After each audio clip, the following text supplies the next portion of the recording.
Howdy folks, and welcome to Hawkmore Outdoors. And on this episode, fall is in the air. That means it's time to get ready for wood splitting season. So I'm going to be changing the oil in this 34-ton Champion log splitter. So y'all stay tuned.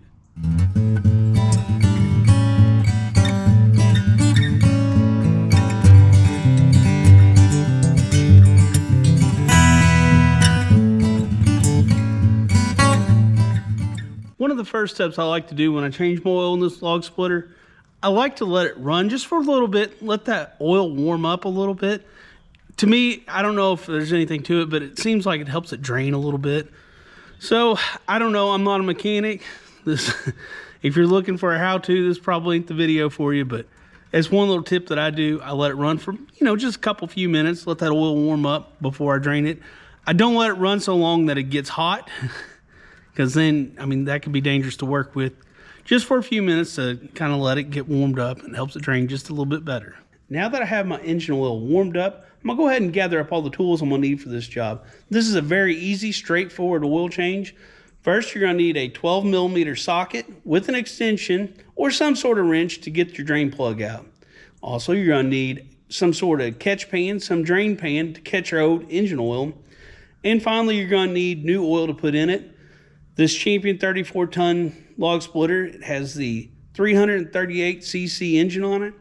It takes 1.2 quarts of 10W30 oil. That's about all you're gonna need for this oil change. It's pretty easy. Let's go ahead and get started on it.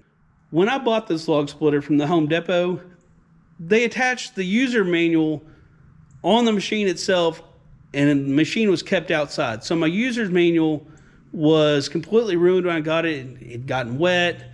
It was completely, the pages were all stuck. It was useless. But I went online, did a quick Google search. Champion actually has an online PDF user's manual for this log splitter, and most other log splitters are a very similar design. So if your user's manual is completely trash, or you lost it, or maybe you bought one secondhand somewhere, go online, and there's a good chance, especially if you have a Champion product, that there's going to be an online user's manual for your machine. A drain plug, the bottom of your engine. Here's the front of the splitter. Down here, it's just this little bolt right there. It doesn't really look like much, but that is your drain. That's your oil drain plug.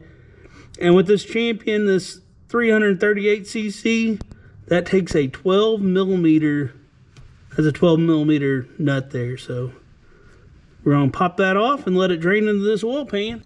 All right, I got my wrench with a 12mm socket with a little extension here. Now, full transparency, I went ahead and broke this free off camera. Y'all didn't need to hear that kind of language. Supposed to be a family channel. I'm not a mechanic, by the way. Most of y'all can probably tell. But go ahead and take this drain plug out.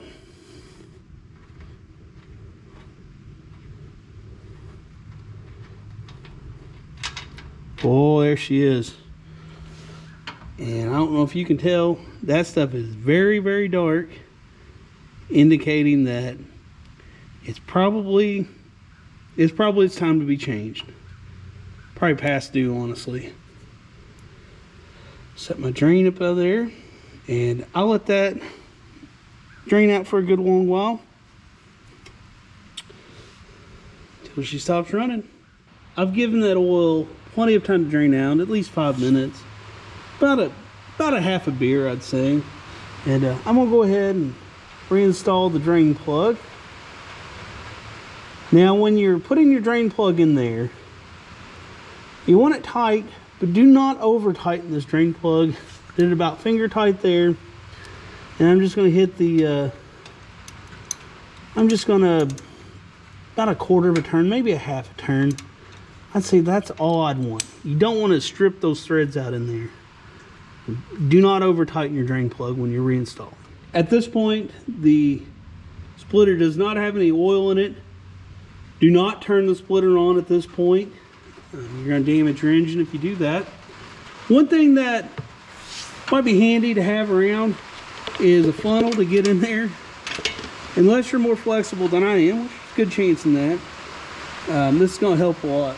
I'm using some 10W30 oil in here.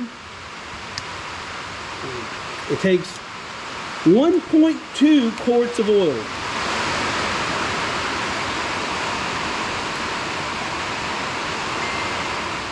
I forgot to mention, you're adding the oil into where your dipstick goes. Now on this machine, there's actually a dipstick in the front and one in the back. I've added the first quart of oil. Like I said, this takes 1.2. I'm gonna go ahead and put my dipstick in here and just see. When you're checking your oil, just put it in there, don't screw it in. Before I put any more oil in there, I'm gonna see, yeah.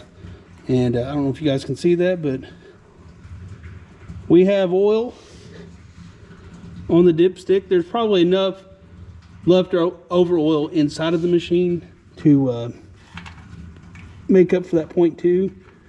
But what I'll do, once I start running it, I'll check my oil again and make sure that it still has plenty of oil. You do have a dipstick to check the oil, but also you can look down in there and the oil should be on what the manual says, the first couple threads. It looks like we're pretty much there. I'm not going to add any more oil in here right now.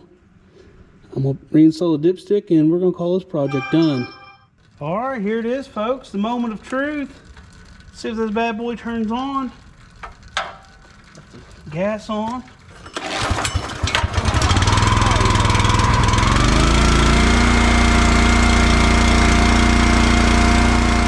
A quick and easy oil change on the Champion 34-ton log splitter. Got this thing running right. Be ready to go all winter long now. I can split to my heart's content. Want to thank y'all for watching today's episode. We're going to try throwing a few more wood videos here and there on this YouTube channel. YouTube has been taking down some of our content with the pew-pews on it, and they've been smacking us around a little bit. So we're trying to do a little bit more safe content, but we still want entertaining content for our viewers at home. So thanks for watching. Like and subscribe if you'd like. We'd really appreciate it. And we'll catch you next time on Hawkmer Outdoors.